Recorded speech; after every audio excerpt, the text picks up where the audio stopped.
فأنا ناصح لإخواني بالصدع بالحق تبيض وجوههم. السكوت في مسألة الحزبية يضرها، فاصدع بما تؤمر وأعرض عن المشركين. سلامي على دماج ورجالها والشيخ يحيى ودار العلم يا سعد بانيها. Bismillahirrahmanirrahim. Kita masih di muka surat 112. Baik, qala al-mu'allif wafaqahullah, terkait dengan aslu sunnah wa i'tiqaduddin. An Umar bin al-Khattab radhiyallahu anhu anna rajulan ala ahdi Nabi sallallahu alaihi wasallam kana ismuhu Abdullah. Dari Umar bin al-Khattab radhiyallahu an yang bercerita bahwasanya ada seorang lelaki di zaman Nabi sallallahu alaihi wasallam namanya Abdullah. Wa kana yulaqabu himaran. Dia dijuluki sebagai keledai. Wah, buruk julukannya itu. Masalahnya ya yang disebutkan dalam hadis ini. Karena yudhiku Rasulullah sallallahu alaihi wasallam, dia sering membuat Rasulullah gelak, yaitu pandai membuat lawak. Tapi juga keburukannya juga ya itu sendiri, yaitu apa? Buat dia susah sendiri nanti. Wa kana Nabiyyu sallallahu alaihi wasallam qad jalladahu fi syarab. Nabi telah menjalat, yaitu apa? Menyebat dia karena minum minuman yang memabukkan. Fa'utiya bihi yauman, lalu pada suatu hari didatangkan lagi dia itu kepada Nabi. Fa'amara bihi fajulid. Nabi memerintahkan kepadanya untuk disebat, maka dia pun disebat. Jadi bukan hanya sekali dua kali peristiwa itu memang. Baik, nggak tahu berarti apa lukanya jadi kayak apa kalau sering-sering. Tapi memang minuman yang memabukkan itu memang susah memiliki apa istilahnya buat orang jadi diman, jadi mudmin, jadi ketagihan. Allahul musta'an. Faqala rajulun minal qaum Allahumma la'an ma aktsara ma yu'tabih. Salah seorang lelaki dari kaum tersebut mengatakan, ya Allah, kutuklah dia, alangkah seringnya dia didatangkan. Ini niatnya baik, dia punya kecemburuan, dia marah karena Allah, tapi Nabi SAW mengingatkan tidak boleh berlebihan. Faqala Nabi SAW la tal'anuh. Nabi SAW bersabda, jangan kalian melaknat dia, mengutuk dia. Fa wallahi ma alimtu innahu yuhibbullaha wallahi ma alimta innahu yuhibbullaha wa rasulah. Demi Allah, tidakkah engkau tahu sesungguhnya dia itu mencintai Allah dan Rasulnya. Kalau dalam riwayat yang lain lebih jelas, yaitu apa? Ana a'lamu annahu yuhibbullaha wa rasulah. Aku tahu bahwasanya dia itu cinta kepada Allah dan Rasulnya. Ini penegasan dari Nabi, orang ini punya iman. Kita tahu bahwasanya ikatan iman terkuat adalah cinta dan benci karena Allah. Orang ini cinta pada Allah dan Rasulnya. Maka jangan dikutuk. Tapi kalau salah ya dihukum sesuai dengan syariat. Diriwayatkan oleh Al-Bukhari, bimakna fa wallahi qad alimta annahu yuhibbullaha wa rasulah. Maknanya adalah demi Allah, engkau telah tahu bahwasanya dia itu cinta pada Allah dan Rasulnya. Berarti pelaku dosa besar tidak kafir. Semata-mata dosa besar itu tidak menyebabkan orangnya kafir. Wa qala al-Hafidz Ibnu Hajar rahimahullah, wa fihi raddu ala man za'ama anna murtakibal kabirah kafir. Di dalam hadis ini ada bantahan terhadap orang yang menyatakan bahwasanya pelaku dosa besar itu kafir. Li subutin nahyi an la'nih, karena telah pasti larangan dari mengutuk orang tadi. Kutukan yang takyini macam tadi, langsung orang itu yang dikenakan. Wal amri biddu'a ilah, dan telah pasti adanya perintah untuk mendoakan kebaikan kepadanya. Wa fihi an la tanafiya baina irtikabin nahi wa subuti mahabbatillahi wa rasulih fi qalbil murtakib. Dan di dalam hadis ini ada penjelasan bahwasanya tidak ada pertentangan antara melakukan suatu larangan dan kepastian adanya rasa cinta pada Allah dan Rasulnya di hati pelaku maksiat tadi. Baik, sebagaimana penjelasan Syekhul Islam Ibnu Taimiyah dalam Majmu'ul Fatawa, di hati seorang mukmin mungkin ada cabang keimanan dan ada cabang kekufuran, tapi tentunya bukan kufur akbar. Yaitu apa? Cabang kekufuran segala maksiat itu cabang kekufuran. Sebagaimana segala ketaatan adalah cabang keimanan. Nah, mungkin dia menggabungkan ini dan itu mungkin.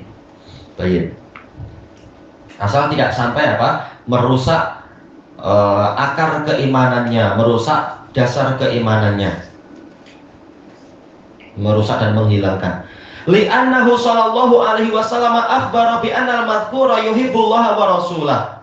Karena Rasulullah SAW telah mengkabarkan bahwasanya orang tersebut mencintai Allah dan Rasulnya, ma'awujudi ma sadara min, disertai dengan adanya apa yang muncul dari dia, yaitu minum khamar. Ini dosa besar. Baik, sholat selama 40 hari nggak diterima, ini dosa yang besar sekali itu. Tapi tetap tidak dikatakan dia itu kafir. Wa anna man takarrarat minhul maksiyah la tunza'u minhu mahabbatullahi wa rasulih. Dan di dalam hadis ini ada dalil bahwasanya orang yang terulang-ulang melakukan maksiat terulang-ulang pada dirinya, tidak dicabut darinya kecintaan pada Allah dan Rasulnya. Kecintaan yang sempurna mungkin apa? Menghilang, tetapi dasar kecintaan tetap ada. Seperti yang dikatakan di Indonesia dulu, Mas, saya memang tak sholat, tapi kalau engkau menghina Islam, saya parang engkau. Ya, itu ucapan baik, tapi sholatlah. Orang yang tak sholat, hakikatnya apa? Dia tidak betul-betul cinta pada Allah. Dipanggil tak mau. Tapi kalau dipanggil di sepak bola, datang sebelum waktunya bahkan. Nah, ini malu harusnya. Kalau sholat, tunggu iqamat lah atau tunggu rakaat ketiga. Malu. Nah, yang ini tak sholat sama sekali, tentunya buruk sekali. Cuma apa? Boleh jadi dia masih cinta pada Allah dan Rasulnya, boleh jadi. Adapun kalau pembahasannya, apakah orang yang tidak sholat sama sekali itu kafir? Jelas dia kafir dengan apa? Dalil-dalil yang ada menurut jumhur sahabat. Cuma terkadang orang awam dia tak tahu dirinya kafir, dia masih cinta pada Allah dan Rasulnya. Kecintaan yang apa istilahnya? Sisa-sisa kecintaan. Namanya orang awam, belajar takna.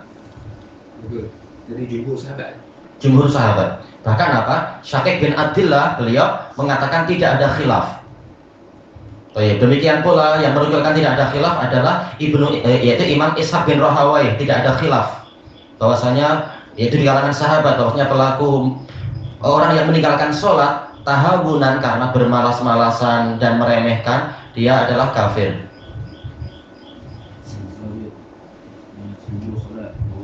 Nah, kalau itu yang roji adalah dia tetap apa? Punya iman.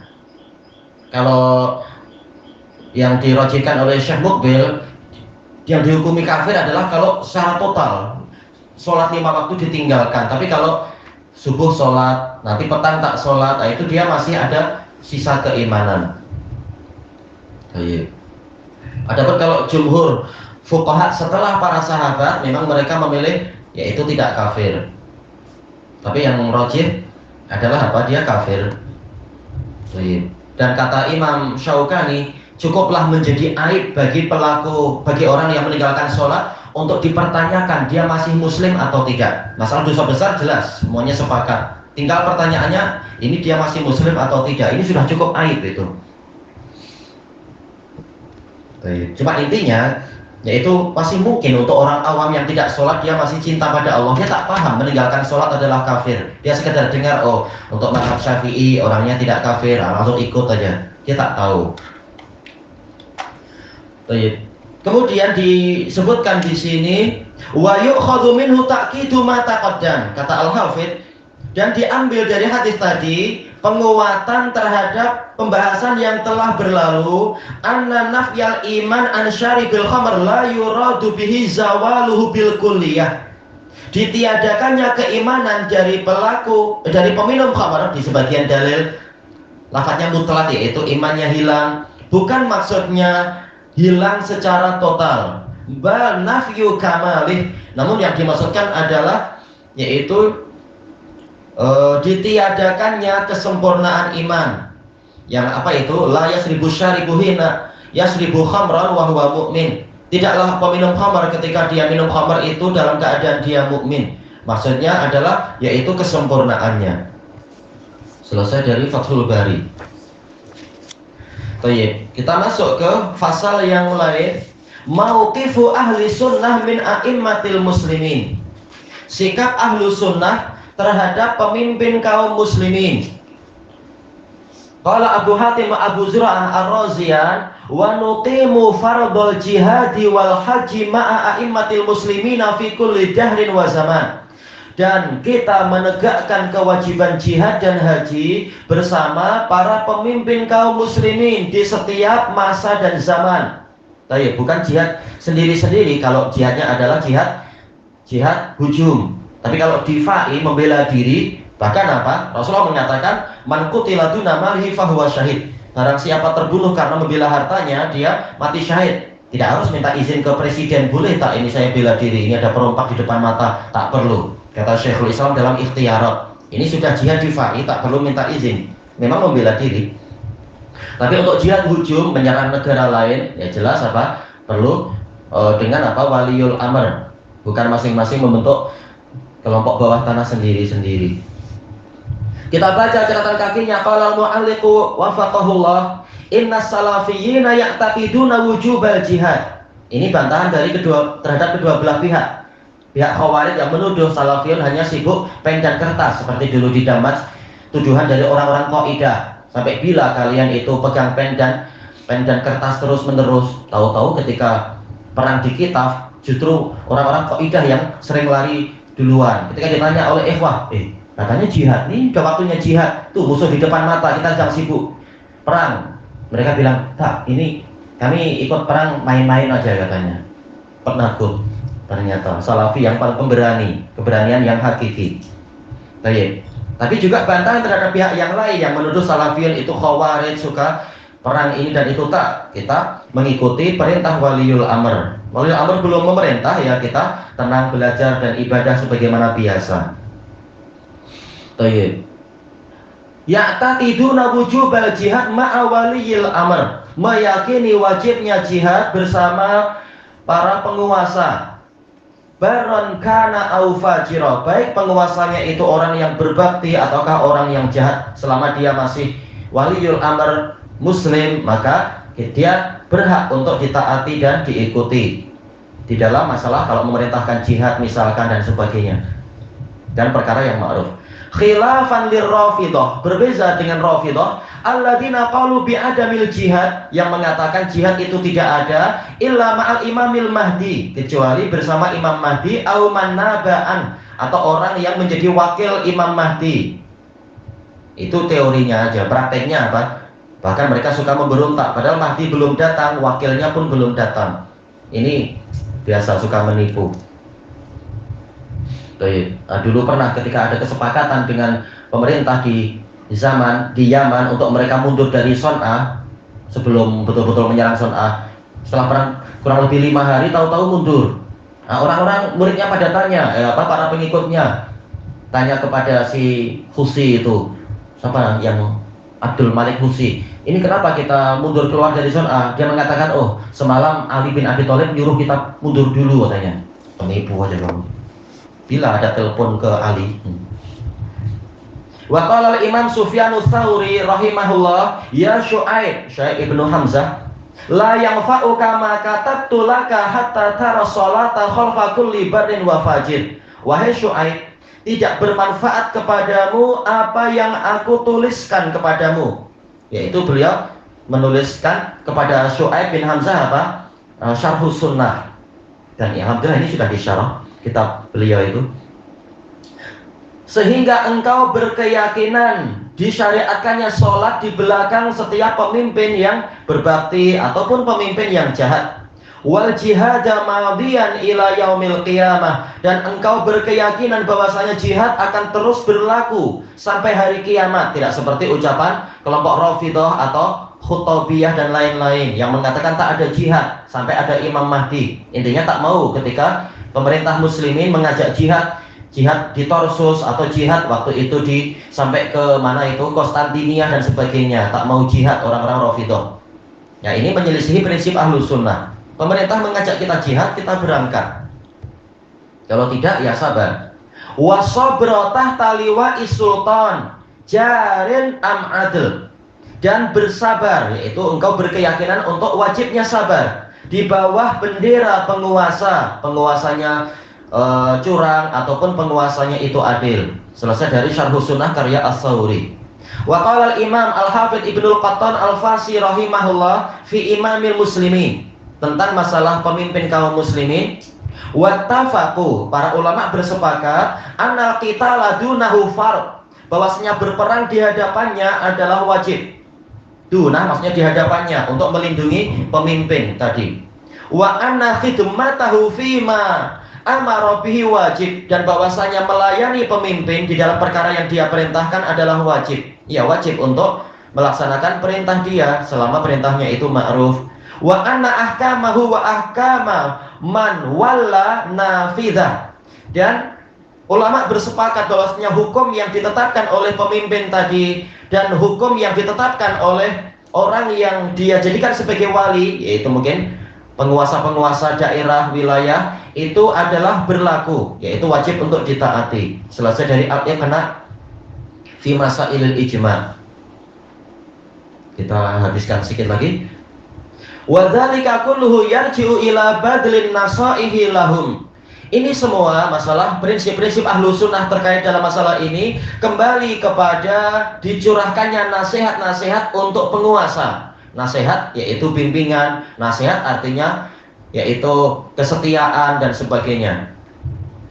Ikhlason lillahi ta'ala, karena ikhlas kepada Allah ta'ala, bukan karena ria atau mencari pujian penguasa atau apa. Tidak seperti tuduhan orang-orang ikhwanul muslimin, yaitu para salafiyun dan ulamanya, mereka sekitar mutazallifun katanya, ingin menjilat ke penguasa. Kalau kita sudah menjilat, kita akan mendukung banyak perkara dan kita akan dapat bantuan pemerintah setiap bulan seperti kalian. Tahu-tahu ternyata kita yang paling tidak dapat bantuan, kalian yang paling banyak menikmati bantuan penguasa. Dan itu ma'ruf di negara manapun demikian.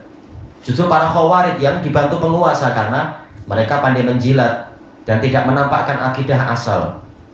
Sementara ahlu sunnah menampakkan akidah aslinya, penguasa suka atau tak suka. Tapi dijamin ahlu sunnah tidak membuat kekacauan. An Tamim ad-Dari radhiyallahu anhu anna Nabiyya sallallahu alaihi wasallam qala.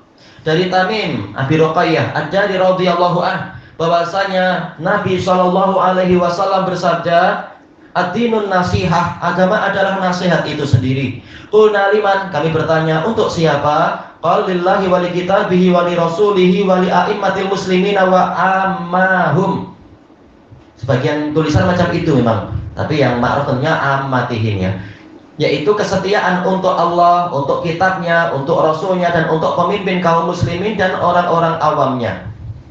Riwayat Muslim. Dan yang paling setia, paling menasihati adalah ahlu sunnah, karena mereka lah muslimin yang sebenar. Nah, yang lain sesuai dengan kadarnya.